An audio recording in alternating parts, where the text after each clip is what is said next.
এই যে আমার সব থেকে বড় অপরাধ, আমি কথা দিলাম কৃষ্ণ রে আগত কলিযুগে কোনদিন আমি আর শিব হব না। বাবা বুঝতে পারছেন? যেখান থেকে এসেছিলাম আবার ঘুরে ফিরে সেখানে চলে এলাম। প্রশ্ন করেছিলাম সত্যতে শিব, ত্রেতাতে শিব, দ্বাপরে শিব, কলিতে শিব নয়। এই কেন নয়, এটা হলো তার কারণ। কৃষ্ণের চোখের জল ভোলানাথের চরণে পড়ল বলে ভোলানাথ বলল, কৃষ্ণ অমাইরা সবার পা ধোয়াচ্ছে ঘটিতে করে জল দিয়ে। আচ্ছা মায়েরা, আমরা এখানে আছি অনেকজন কৃষ্ণ ভক্ত। আচ্ছা আমরা তো কৃষ্ণ পূজা করি, আর আমার ভগবান কার পূজা করে? কার পূজা করে জানো? ভগবানের তো একটা পছন্দের দেবতা থাকবে, প্রত্যেক দেবদেবীর একটা করে পছন্দের দেবতা আছে। তাহলে আমরা করি কৃষ্ণ পূজা, আর কৃষ্ণ কার পূজা করে? বাবা ভোলানাথে। কি মাইরা তোমরা ওই যে শিব ঠাকুরের মাথায় জল ঢালো তো? শিবরাত্রি রাত্রি ব্রত ট্রত হয় না, আশ্বিন মাস শ্রাবণ মাসে আবার বাবার মাথায় জল ঢালে। আচ্ছা কেন করো বাবার ব্রত? কেন করো? স্বামীর অমঙ্গলের জন্য। স্বামীর অমঙ্গলের জন্য। দেখো, স্বামীর মঙ্গলের জন্য, তাই তো? কি ভাইরা স্বামীর মঙ্গলের জন্য বাবার মাথায় জল দাও, ভালো বর পাবে বলে। আচ্ছা এটা আমি মানলাম, আমার মায়েরা, দিদি ভাইরা, বোনেরা যারা যারা বাবার মাথায় জল দেয় তারা ভালো স্বামী পাবে বলে, বর পাবে বলে। আচ্ছা অনেক দাদা ভাই বাবারাও তো বাবার পূজা করে, বাবার মাথায় জল দেয়, তাহলে কেন দেয়? ভালো বউ পাবে, ভালো বউ পাবে বলে। বাবা কি ওই কাজে ব্যস্ত? বাবা আশীর্বাদ দেয় শুধু স্বামী ভালো হোক আর তোমার স্ত্রী ভালো হোক না। পরীক্ষার খাতায় যদি লেখো না একেবারে গোল্লা দিয়ে দেবে। বাবার ব্রত করা, বাবার পূজা করার কারণ একটাই, বাবা হচ্ছে আশুতোষ। অনেক মন্ত্র নয়, একটা মন্ত্র, খুব সোজা মন্ত্র, ওম নমঃ শিবায়। আর বাবার মাথায় অন্য কিছু ফুল নয়, একটু ধুতরা মানে রাস্তার ধারে পাওয়া যায়, আকন্দ রাস্তার ধারে পাওয়া যায়, খুব দামি টামি নয়, গাছের বেল গাছ ভর্তি একটা বেল পাতা পারো, পেরে বাবার মাথায় দিয়ে ওম নমঃ শিবায় বলে দুধ গঙ্গা জল দাও। আর বাবাকে যদি কেউ তুষ্ট করে আর কৃষ্ণের কাছে যেতে লাগবে না, বাবাই নিয়ে চলে যাবে। কেন? কারণ ওই বেটার চরণ তো ভজন করছে আমার ভগবান কৃষ্ণ। আর ভগবান বলছে না, আমার থেকে যদি আমার ভক্তকে কেউ সন্তুষ্ট করে দিতে পারে তাহলে আগে থেকেই তো আমি তার ঘরে গিয়ে বসে থাকি। তাহলে শিব ঠাকুরের ব্রত করার কারণ একটাই কারণ, কোন স্ত্রীর মঙ্গল নয়, কোন স্বামী টামি চাওয়ার জন্য নয়।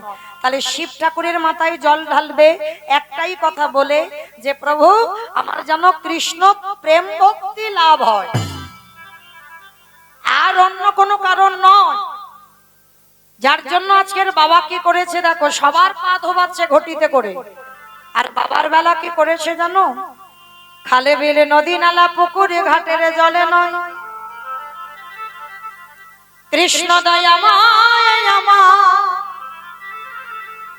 ওই ভোলানাথ রূপে কুকুরের চারটি চরণ বুকে ধরে, খালি বিলি নদী নালার জলে নয়। তাহলে কোন জল দিল মা? বাহ, আমার বলার আগে জেনে গেল। এই হলো ভক্ত। আজ চোখের জল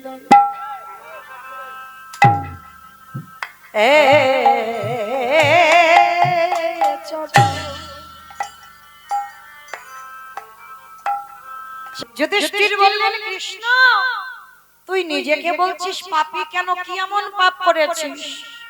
বলি ওগো দাদা গো, যে পাপে আমি জগতে করিলাম তেমন পাপ জগতে কেউ তো করে না। কৃষ্ণ কি এমন পাপ করেছিস? বলে দাদা আমি যে পাপটা করেছি কবে করেছি জানো? কৃষ্ণ অবতারী নয়, ত্রেতা যুগে রঘুপতি রামচন্দ্রের অবতারে রাম অবতারী পাপ করেছিস। কি পাপ? বলে নিজের হাতে একটা মণিপুত্রকে বধ করেছে। ওমা মণিপুত্রটা কে জানো? বিশ্বেশ্বর মুনির ছেলে, নাম কি? রাবণ। রাবণ রাবণের মতো দুরাচারকে মেরে আমার রামচন্দ্রের মাথার চুল থেকে পায়ের নখ পর্যন্ত পাপী হলো।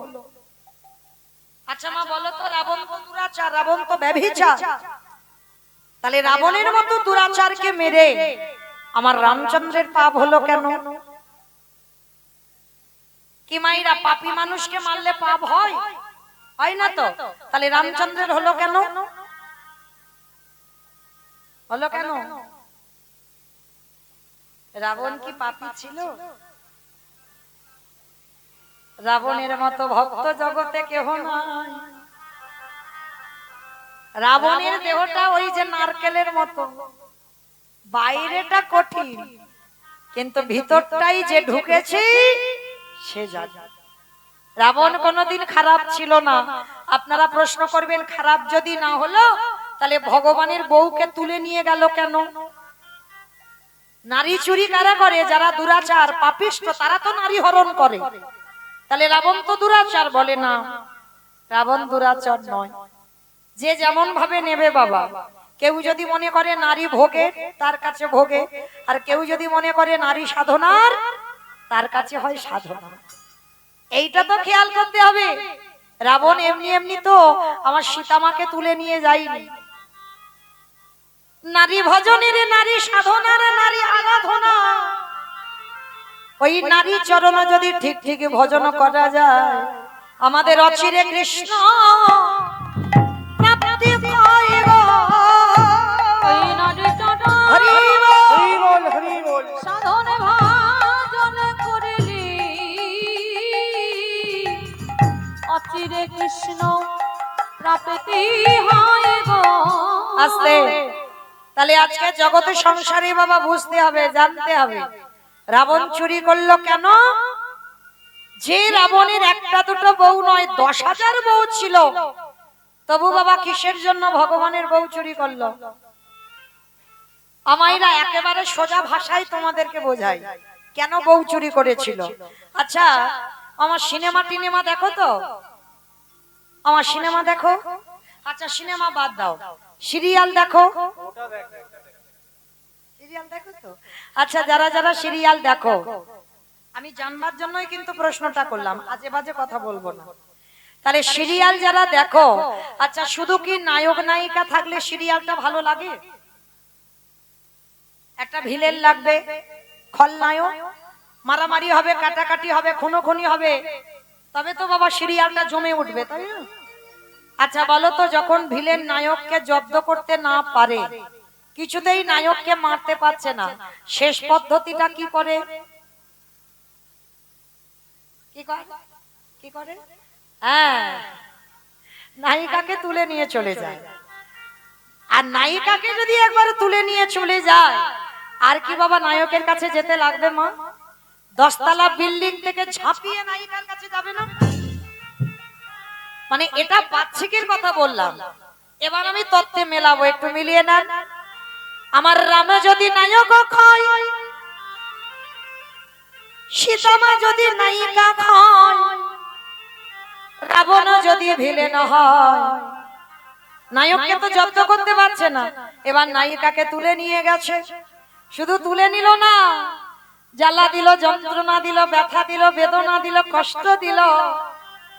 আর নায়িকা যত নায়কের নাম ধরে বসে বসে কাঁদে, আরে কি আমার নায়ক রূপী রামে থাকতে পারে?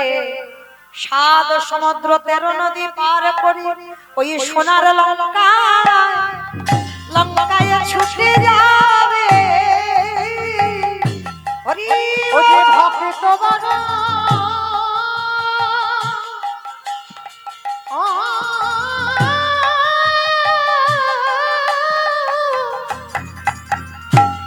ওচে ভক্ত বড়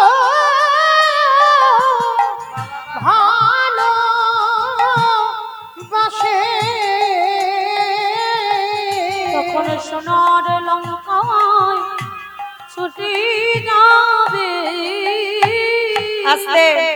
তাহলে বাবা ঠাকুর আপনারা কি বুঝলেন? রাবণ খারাপ না ভালো? ভগবানকে টেনে আনবার জন্য আগে তো সীতারূপী নায়িকাকে ধরেছে। কেন? ভক্ত চরণ যদি ভজন করা যায় তাহলে ভগবানের কাছে কোনোদিন কাউকে যেতে লাগে না। ভগবান আপনি থেকে ভক্তের দুয়ারে এসে দাঁড়ায়। কি বাবা, যখন দেখবে যারা গরু বাছুর টাছুর চড়াও, দেখবে মা কিছুতেই বাবা ওই গাভীটা আসছে না। যত গাভীটাকে টানছো কিছুতে গাভী ঘাস খেতেই ব্যস্ত, কিছুতে আসে না। কিন্তু যদি তার প্রিয় বাছুরিটাকে ধরতে পারো, আরে বাছুরটাকে যদি তুমি কোলে নিয়ে একেবারে যদি তুমি আগাতে পারো, আর এই গাভীটাকে টানতে হবে না। গাভী ওই বাছুরের টানে টানে আপনি হতে তোমার কাছে ধরাবে। ওই ভক্তের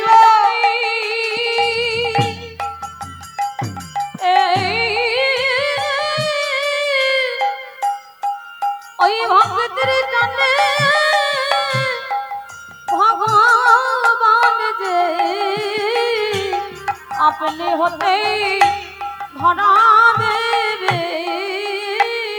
আস্তে তাহলে বাবা ঠাকুর অনুভব করে দেখেন, ভগবান বলেছে আমা হতে নাম বড়, নাম হতে ভক্ত বড়, ভক্ত হতে ভক্তের পদধূলা আরো বড়। তাহলে রাবণ রাজা তো জানে ভক্তরে ভজন করতে হবে, তাই তো সীতামাকে তুলে নিয়ে চলে এসেছে। আর সীতামাকে তুলে আনলো যখন, তখন তো বাবা রাম রাবণের যুদ্ধ হলো। আমার রামচন্দ্র অকাল বোধন দুর্গা পূজা করেছিল। যে আশ্বিন কার্তিক মাসে যে দুর্গা পূজাটা হয়, ওই পূজাটা তো আমার রাম করেছিল। কেন? রাবণ বধের জন্য। আর দুর্গা আমাকে উপাসনা করে, মা শক্তি আরাধনা করে রাবণ বেঁচে ছিল। আর সেই শক্তি আরাধনা করে রাবণ বধ হলো। আর রাবণকে বধ করে রামচন্দ্রের মাথা থেকে পায়ে নখ পর্যন্ত পাপী হলো। আর সেই পাপ কবে ধৌত করলো?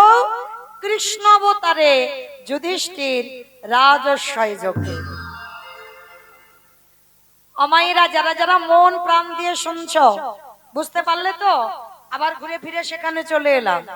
এইবার ভগবান রাজস্বয় যজ্ঞে অগ্নিদেব, পবনদেব, বরুণদেব, ইন্দ্র, ইন্দ্রাণী, ব্রহ্মা, সাবিত্রী, শিব, দুর্গা সব পরপর লাইন দিয়ে দাঁড়িয়ে আছে।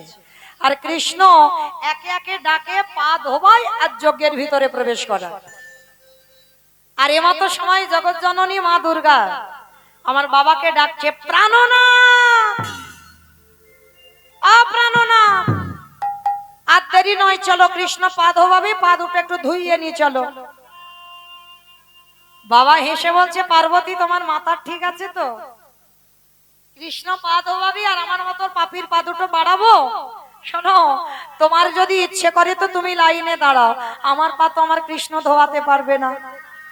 এই কথা বলে বাবা বাবা লাইন থেকে বেলাইনে চলে গেছে, আড়ালে, মানে প্যান্ডেলের বাইরে গেছে। আর বাইরে গিয়ে মনে মনে ভাবছে কৃষ্ণের চোখে ধুলো দিয়ে যজ্ঞের ভিতরে ঢুকতে হবে। অমাইরা, কৃষ্ণের চোখে ধুলো দেওয়া যায়? এই যে আমি দাঁড়িয়ে আছি, মানে মোটামুটি দেখতে সবাইকে পাচ্ছি, খুব দূরে দূরে যারা বসেছে খুব একটা ভালো দেখা যাচ্ছে না। আচ্ছা, কে কীর্তন শুনছে, কে হেসে গেল, কে কেঁদে গেল, আর কে বসে বসে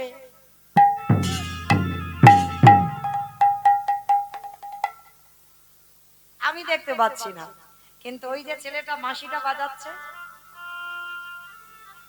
ও দেখতে ওইটুকু ছেলে, ওইটুকু নয়। ফোল্ডিং ছাতা দেখেছো? ফোল্ডিং ছাতা, ও ফোল্ডিং ছাতার মতো, খুলে দিলে বড় হয়ে যায়, আবার গুছিয়ে নিলে ছোট হয়ে যায়। তাহলে দেখতে ওইটুকু, ও চোখ চারদিকে ঘুরে ঘুরে বেড়াচ্ছে বাবা। এ হরিবাসরে বসে কে হাওয়া খায়, কে কীর্তন শোনে, কে কেঁদে যায়, কে গল্প করে যায়, কে ঘুমিয়ে যায়, কে হেসে যায়, সবটা আমার গোবিন্দের খাতায় লেখা হচ্ছে। তো আজকে লক্ষ্য করে দেখেন ভগবান কি করেছে।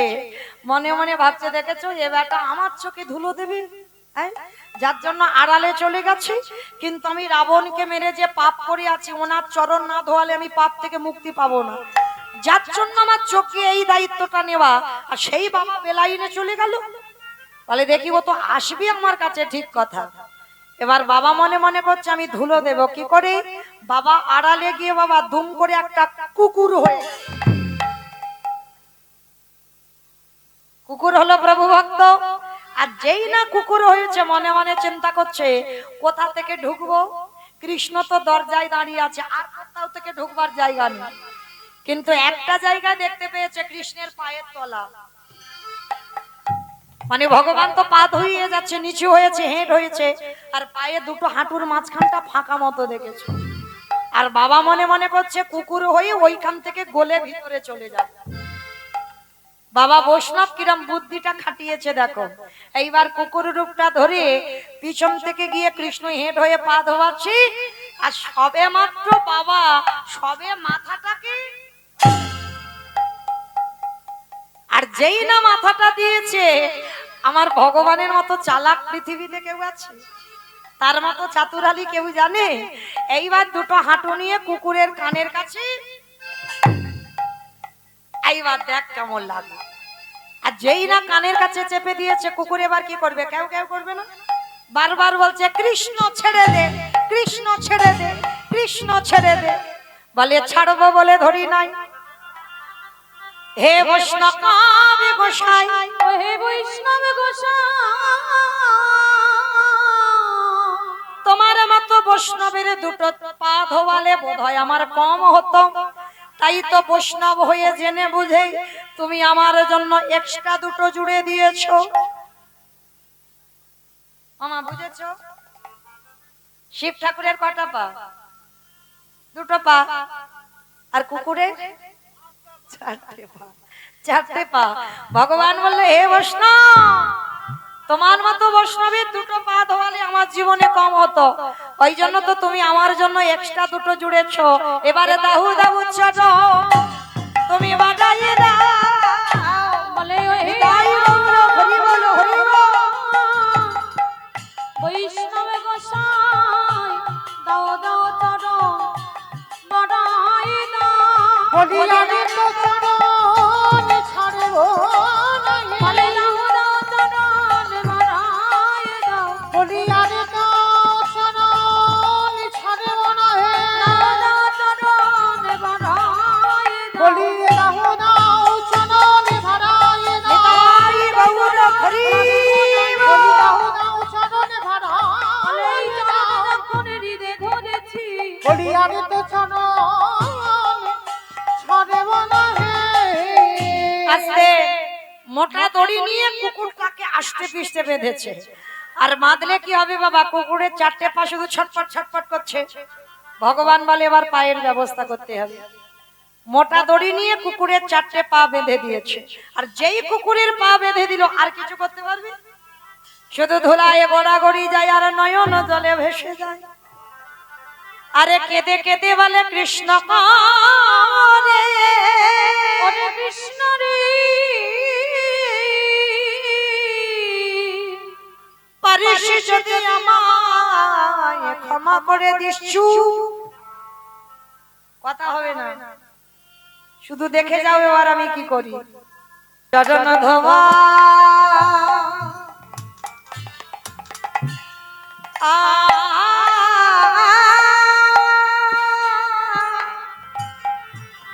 ধোয়া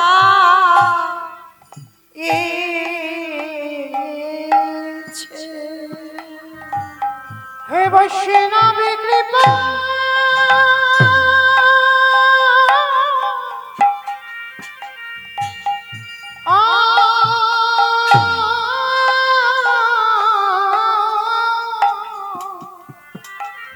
রাধে। হে বৈষ্ণব কৃপা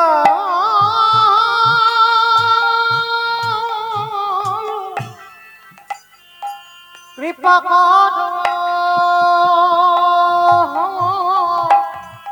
করো বলে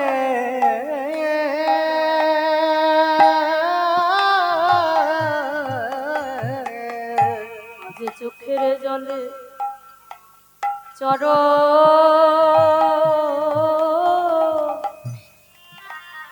চরণ ধোয়া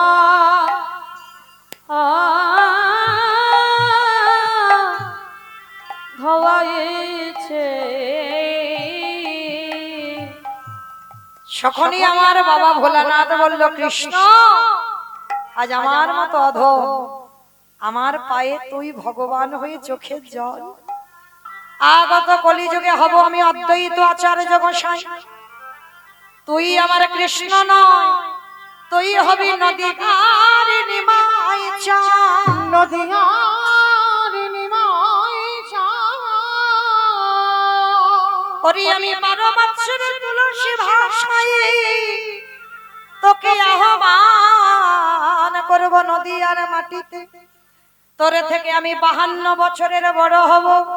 আমার ডাকে যেদিন তুই নদিয়ায় নামবি, আমি শান্তিপুর থেকে নদিয়ায় যাব।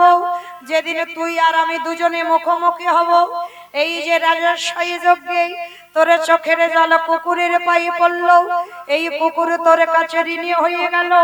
যেদিন তোর আর আমার প্রথমে সাক্ষাৎ হবে, ওরে এমনি করে চাচা আমি ভোগাইব। যেদিন নদিয়ায়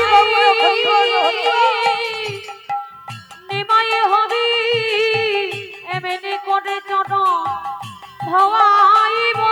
আমি এই প্রতিজ্ঞা করে গেলাম। যেদিন নদিয়াতে নিমাই হবি, করে সেদিন কেদেরি সাধ করি আমি প্রতিজ্ঞা করে গেলাম। যেন চরণ ছাড়া করিস না ভাই। এই প্রতিজ্ঞা করে এই প্রতিজ্ঞা করে গেলাম। সেদিন এমনি করে চট ধোয়াইব। আস্তে তাহলে মায়েরা কি বুঝলাম আমরা? সেই বাবা ভোলানাথের ডাকেই কৃষ্ণ এলো, অন্য কারোর ডাকে নয়। কারণ রাজস্বাই যজ্ঞে কথা দেওয়া ছিল। আর এসে কি করছে আমার মহাপ্রভু? কেহ বলে পুরবেতি দিলা, কেহ বলে পুরাবেতি, রাবণ বধিলা।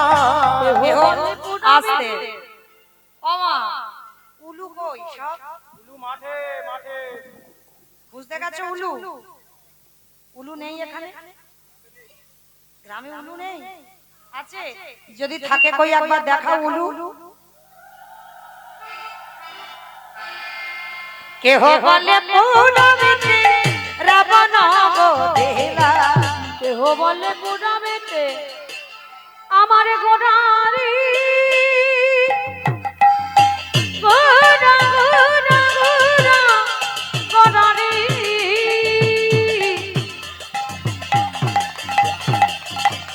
গোড়া গোড়া গোড়া গোড়ারি। গোড়া গোড়ারি।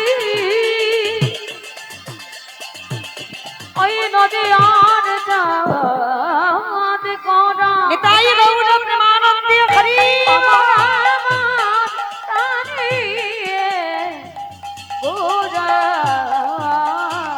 কেহ বলে পুরাবেতি রাবণ বধিলা।